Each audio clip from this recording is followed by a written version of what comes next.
You're tuning into Black and White Sports on YouTube. The no-holds-barred truth on sports. The main event starts now. All right, Black and White Sports supporters, let's talk about Caitlin Clark, and we're going to talk about Aja Wilson, the superstar, and you see me using quotes, of the WNBA, a two-time MVP. And as we all know, there's a very large portion of sports fans that are right now, like myself, because of Caitlin Clark, trying to give this league a chance and watching her and supporting her. But it's becoming very hard. It's becoming very hard, and it's going to be comments like this that's going to ultimately push people back away from this product, because this is why we had no interest in it to begin with. I've called it an activist league, and in much the same way that the U.S. women's national soccer team was an activist team, this is an activist league. And they continue to want to go out there and run their mouth about things like race and make things about race, when I believe that everybody in America is just sort of fed up with it. I think the majority of people are fed up, whether they're black, white, polka dotted, it don't matter. People want to sit down, take in a basketball game, it be family friendly, and that's it. That's the end of the story. But the other day, I did a video. We found out Nike, I predicted it, Nike was going to give Aja Wilson a signature shoe. That was going to happen because of the gaslighting that happened online about race and all kinds of other mess. And now she's running her mouth.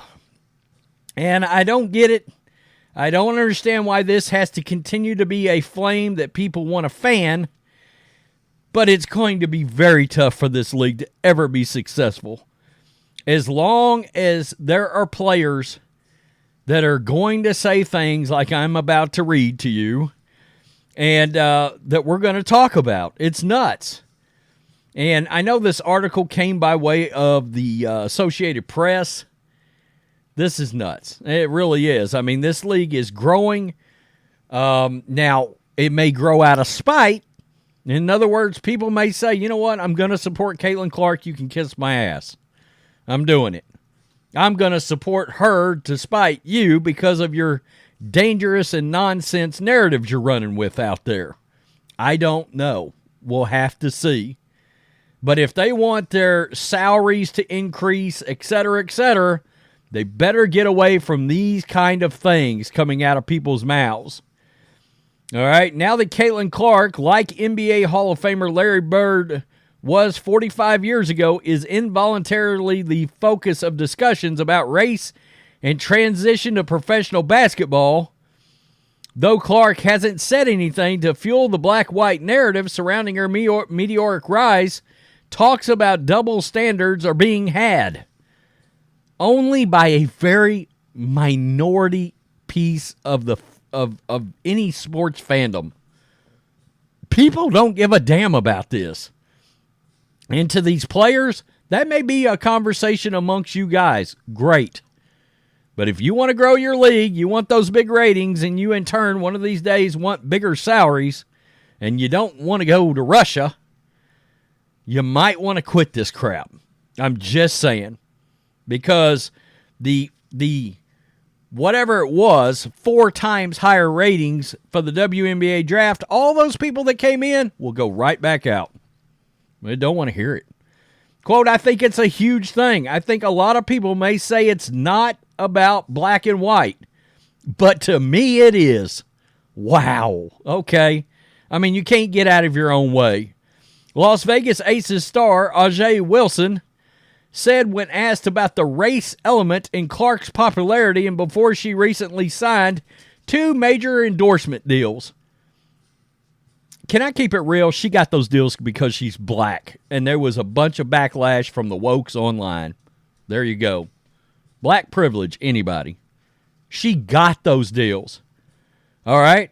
Nike had already deemed that she wasn't popular enough to get a signature shoe. They had already decided that.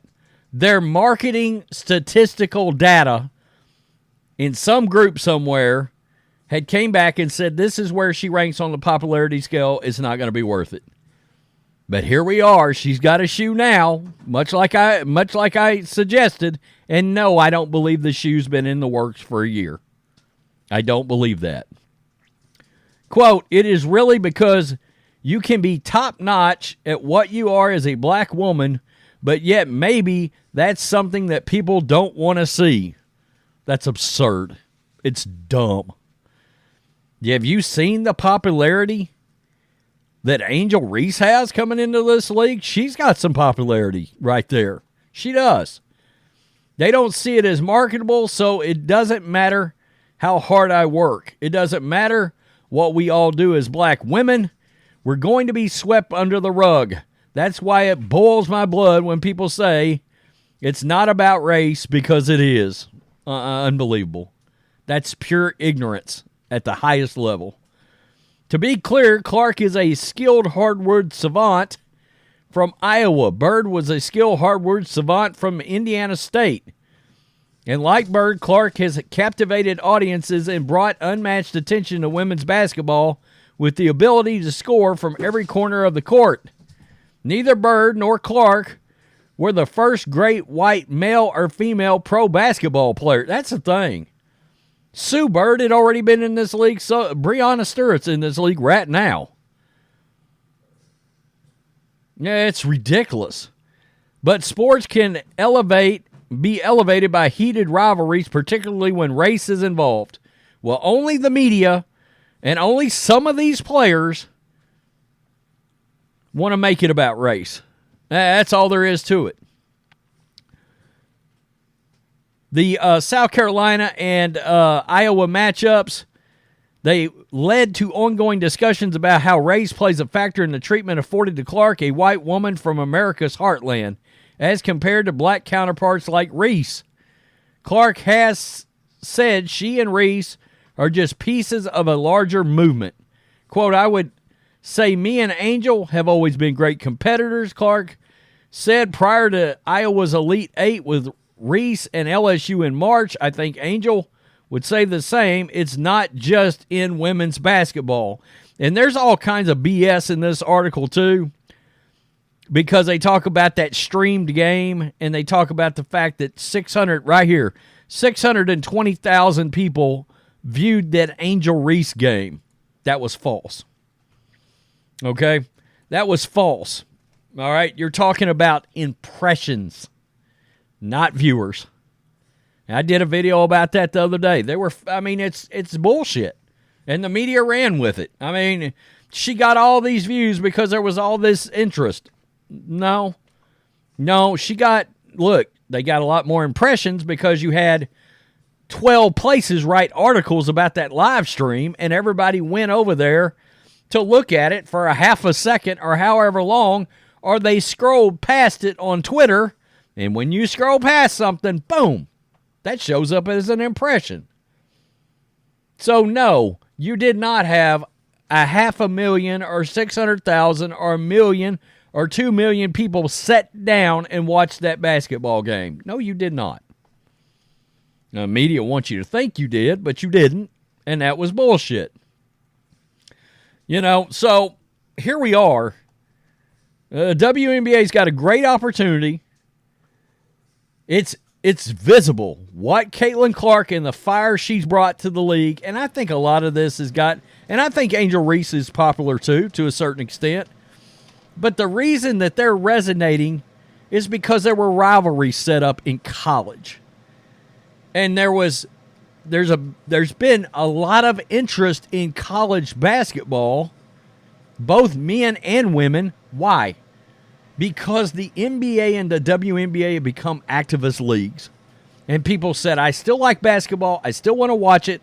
I'll go watch college. And there's characters in college, okay? Kim Mulkey herself is a character at LSU. Dawn Staley. A lot of people know her more than most WNBA players, and she used to play in the league. But it's the fact that the college game has gotten so popular in the last 3 or 4 years much more popular, just look at the ratings, than the WNBA, and some could argue the NBA. And now those stars are making the transition, and those fans are attempting to follow those people over.